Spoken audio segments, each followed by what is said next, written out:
ସର୍ବଦା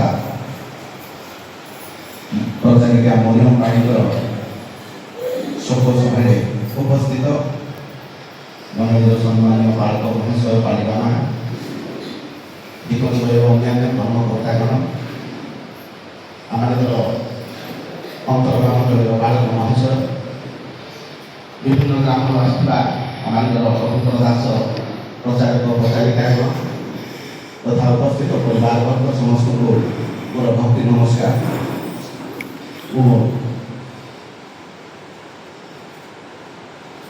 ଅଭିରଖିବାକୁ ଚାହେଁ ଯେ ସ୍ୱର୍ଗତ ଯୋଶେଫ ଏଗଲା ସ୍ୱର୍ଗତା ସଲୋମୀ ଏଗଲାଙ୍କ ଚତୁର୍ଥ ନମ୍ବର ଝିଅ ସ୍ୱର୍ଗତା ମରିୟମ ପାଣି, ସେଭଳି ଭାବରେ ସ୍ୱର୍ଗତ ସଦାନନ୍ଦ ପାଣି ଏକେ ସିଂ, ସ୍ୱର୍ଗତା କାଳିନ୍ଦୀ ପାଣିଙ୍କ ବୋହୂ ଆଉ ତାଙ୍କର ଷଷ୍ଠ ପୁତ୍ର ସ୍ୱର୍ଗତ ଅନିଶ୍ରୀ ପାଣିକୁ ସେ ବିବାହ କରିଥିଲେ କୌଣସିରେ। ଆଉ ବାପା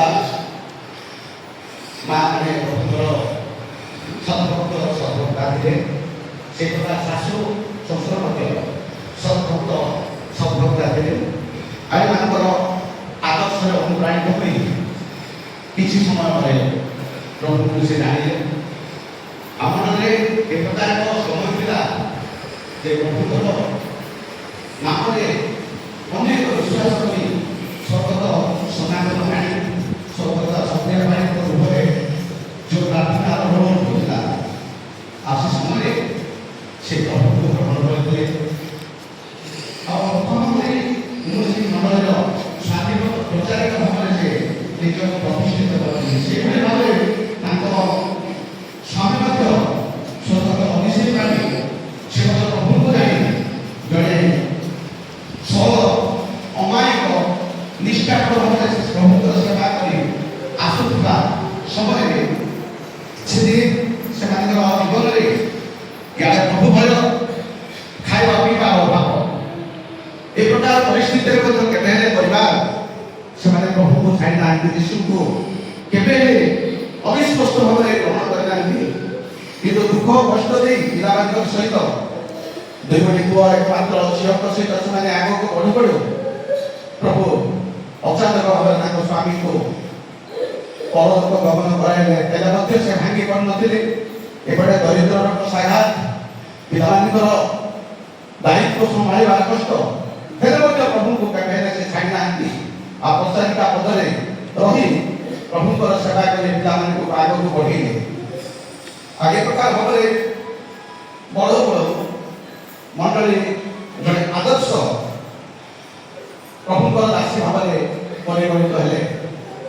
ମଣ୍ଡଳୀରେ ଯେକୌଣସି ପରିବାରରେ ଯେକୌଣସି ପରିସ୍ଥିତି ଆସୁ ସେ ସମୟରେ ପହଞ୍ଚି ଯାଉଥିଲେ।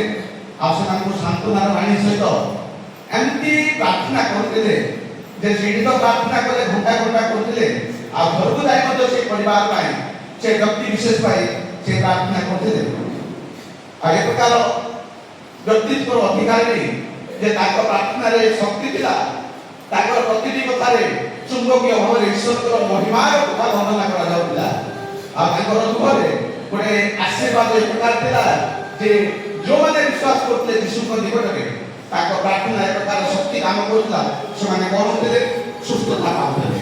ତେଣୁ ଏ ପ୍ରକାର ଜଣେ ପ୍ରଚଣ୍ଡ ଶକ୍ତିର ଅଧିକାରୀ ଈଶ୍ୱରଙ୍କ ଦ୍ୱାରା ସେ ପାଇଥିଲେ। ଆଉ ବିଶେଷ ଯଦି ଆମେ କହିବା ଆମ ଗାଁର କେତେ ଜଣ ପ୍ରାର୍ଥନା ପ୍ରିୟ ମା ମାନେ ଅଛନ୍ତି, ଯଦି ପାଖ ପଡ଼ୋଶୀ ଗାଁରେ ଯଦି କୌଣସି ଲୋକଙ୍କର ଅସ୍ୱାସ୍ଥ୍ୟ ଯଦି ଦେଖାଗଲେ ସେମାନେ କଥା ହେଇ ତାଙ୍କ ସହିତ ପରିବାର କଥା ହେଇ ତାଙ୍କ ସହିତ ଯୋଗାଯୋଗ କରି ଯାଇ ସେମାନେ କ'ଣ କରୁଥିଲେ? ପ୍ରାର୍ଥନା କରୁଥିଲେ। ଆଉ ସେଥିରେ ନେତୃତ୍ୱ ଆମଙ୍କର ପ୍ରଚାରିକା ହିଁ କରୁଥିଲେ। ପ୍ରଚାରିକା ଲୋକମାନଙ୍କୁ ଗଠ କରି ଆଜି ମଧ୍ୟ ତାଙ୍କ ଦଳର ଅନେକ ଆଜି କାନ୍ଦୁଛନ୍ତି, ତାଙ୍କ ଦଳର ଅନେକ ଆଜି କାନ୍ଦୁଛନ୍ତି, ତାଙ୍କର ସମସ୍ତ କଥାକୁ ମନେ ପକାଉଛନ୍ତି। ଆଉ ସେ ପାଣି ମା ନଥିଲେ, ସେ ପ୍ରାର୍ଥନା ମା ଥିଲେ। ପାଣି ମା ନଥିଲେ, ସେ ପ୍ରାର୍ଥନା ମା ଥିଲେ। ଆଉ ଅନେକ ଲୋକଙ୍କର ସୁଖ ଦୁଃଖର ସେ ଭାଗିଥିଲେ, ଅନେକ ଲୋକଙ୍କର ସୁଖ ଦୁଃଖର ଭାଗିଥିଲେ। ଆଉ ବିଶେଷ କରି ଆମଙ୍କର ପୁନରୁତ୍ଥାନ ଯେତେବେଳେ କୌଣସି ଆମେ ପ୍ରତିପାଳନ କରୁ, ପ୍ରାତ ଉପାସନା ଯେତେବେଳେ ହେଉଥାଏ, ତା ଛଡ଼ା ଆଉ ଆଜି ପର୍ଯ୍ୟନ୍ତ ମୁଁ କାହାକୁ ଦେଖିନି ପ୍ରସନ୍ନ ଭକ୍ତି ଭାବରେ ସେ ଜଣେ ହିଁ କହି ଆସିଥିଲେ ଜଣେ ପ୍ରସନ୍ନ ବ୍ୟକ୍ତି ଥିଲେ ଯେ ଆମର ମହିଳା ସମିତିର ସଭାରେ ଆଉ କିଛି ଦିନ ମଧ୍ୟ ମଣ୍ଡଳୀ ତାକୁ ପ୍ରାର୍ଥନା ଦଳର ଗୋଟେ ସଭାନେତ୍ରୀ ଭାବରେ ମଣ୍ଡଳୀରେ ତାକୁ ନିଯୁକ୍ତି ଦେଇଥିଲେ। ଆଉ ଯେତେବେଳେ ସେ ଚର୍ଚ୍ଚକୁ ଆସନ୍ତି ଉପାସନାକୁ ଆସନ୍ତି କେବେ ହେଲେ ଉପରେ ବସିବା ମୁଁ ତାକୁ ଦେଖିଲି ଏତେ ଭଦ୍ର ବ୍ୟବହାର ସେ ତଳେ ହିଁ ବସନ୍ତି। କିଛି ଦିନ ତଳେ ଆମର ବାଳକ ମାସରେ ତାଙ୍କୁ ପ୍ରାର୍ଥନା କରିବା ପାଇଁ ସୁଯୋଗ ଦେଲେ ସେ ତଳେ ବସିଥିଲେ ତଳେ ବସିକିରି ସେ ଉଠିକିରି ପ୍ରାର୍ଥନା କଲେ। ତେଣୁ ଏ ପ୍ରକାର ଗୋଟେ ଭଦ୍ର ମହିଳା ଆମଠାରୁ ଚାଲି ଯାଇଛନ୍ତି ପ୍ରଭୁ ତାଙ୍କୁ କୋଳ କରିଛନ୍ତି ଆଉ ତାଙ୍କ ପାଖରେ କେଡ଼େ ହେଲେ ଗର୍ବ ନଥିଲା ଆଉ ବିଶେଷ କରି ସେ ଅନ୍ୟମାନଙ୍କୁ ନିଜଠାରୁ ଅଧିକ ଭଲ ପାଉଥିଲେ ପ୍ରେମ କରୁଥିଲେ ଆଉ ଅନ୍ୟମାନଙ୍କୁ ଯଥାସମ୍ଭବ ଭଦ୍ର ବ୍ୟବହାର ପୃଷ୍ଠ ଭାଜିଥିଲେ। ଆଉ ଗୋଟେ ଉଦାହରଣ ଦେଖିବେ ପ୍ରିୟ ଭାଇ ଏବଂ ଭଉଣୀମାନେ ଆମର ଜୁବିଲି କାର୍ଯ୍ୟକ୍ରମ ହେବାର ଥିଲା ଆମେ ଦୁଇ ଜଣଙ୍କୁ ନାନୀକୁ ସ୍ୱର୍ଗତ ନାନୀକୁ ତାପରେ ଆଉ ଜଣେ ଆମର ଝିଆରୀ ଅଛି ତାଙ୍କୁ ତାପରେ ଆଉ ଜଣେ ଆମ ପାଖରେ ଥିଲେ କର୍ମା ଜେନାବତୀ ତାଙ୍କୁ ଆମେ ଚିନ୍ତା କରୁଥିଲୁ କିନ୍ତୁ ସେ ନିଜେ ପ୍ରାର୍ଥନା କରିବା ପାଇଁ ତାଙ୍କ ଘରକୁ ଯାଇଥିଲେ।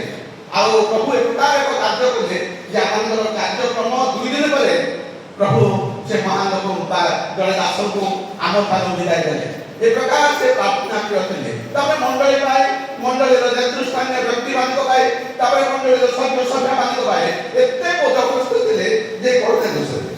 ତେଣୁ ଶେଷରେ ମୁଁ ଗୋଟେ କଥା କହିବି ଆମ ସ୍ୱରୂପ ପ୍ରକାଶ କୋଉ ପ୍ରକାର ଭାବରେ ଥିଲେ ଆମେ ସମସ୍ତେ ଜାଣିଛୁ। ତାଙ୍କ ବିଷୟରେ ମୁଁ ଆଜି ଆପଣଙ୍କ ସମ୍ମୁଖରେ କହିବାକୁ ଚାହେଁ ଜୀବନ୍ତ ସାକ୍ଷ୍ୟ କିନ୍ତୁ ପ୍ରାର୍ଥନାର ରୋଳ ଏ ପ୍ରକାର ଭାବରେ ସେ ପ୍ରାର୍ଥନା କଲେ ଏ ପ୍ରକାର ସବୁବେଳେ ମୋତେ କହିବେ ବାବୁ ପ୍ରାର୍ଥନାର ଶକ୍ତି ଅଛି ବାବୁ କିଛି ହବ ନାହିଁ ନିଶ୍ଚିତ ଦିନେ ନା ଦିନେ ସେ ପରିବର୍ତ୍ତନ ହବ କିନ୍ତୁ ଆଜି ସେ କେତେ ସୁନ୍ଦର ଭାବରେ ପରିବର୍ତ୍ତନ ହୋଇଛି। ତେଣୁ ଏ ପ୍ରକାର ଏକ ଭଦ୍ର ନିଷ୍ଠଭାଷୀ ଶାନ୍ତ ସରଳ ଆଉ ଅମାୟିକ ବ୍ୟକ୍ତିତ୍ୱ କୌଣସିରୁ ପ୍ରାୟ ନିଭିଗଲା। ଆମଙ୍କର ମଣ୍ଡଳୀର ସ୍ୱାଧୀନ ପ୍ରଚାରିକା ବୋଲି ତାଙ୍କ ନାମ ମଧ୍ୟ ଆମର ଯୁକ୍ତ ହେଇଗଲା କିନ୍ତୁ ପ୍ରଭୁ ନିଶ୍ଚିତ ଭାବରେ ତାଙ୍କ କୋଳକୁ ନେଇଛନ୍ତି କାରଣ ସଦ୍ଭକ୍ତମାନଙ୍କର ମରଣ ବହୁମୂଲ୍ୟ। ତେଣୁ ଆମେ ପ୍ରଭୁଙ୍କୁ ଧନ୍ୟବାଦ ଦେବା। ଆଉ ଶେଷରେ ମୁଁ କହିବି ପ୍ରିୟ ଭାଇ ଏବଂ ଭଉଣୀମାନେ ମଣ୍ଡଳୀ ତାଙ୍କର 2ଟି ପୁତ୍ର ଆଉ ତାଙ୍କର ଗୋଟିଏ ଝିଅ ଆଉ ପ୍ରଭୁ ତାଙ୍କୁ ସେ ନିଜେ ପ୍ରାର୍ଥନା କରି 9ଗୋଟି ନାତି ନାତୁଣୀ ସେ ଦେଖିଛନ୍ତି। ତେଣୁ ସେମାନଙ୍କର ସମସ୍ତ ଭବିଷ୍ୟତ ଜୀବନ ଯେପରି କୁଶଳ ପ୍ରାପ୍ତ ହେବ ପ୍ରଭୁଙ୍କ ଆଶୀର୍ବାଦରେ ପରିବାର ଆଗକୁ ବଢ଼ିବ ଏଥିପାଇଁ ଆପଣମାନେ ନିତ୍ୟ ପ୍ରାର୍ଥନାରେ ସ୍ମରଣ କରିବେ। ଧନ୍ୟବାଦ।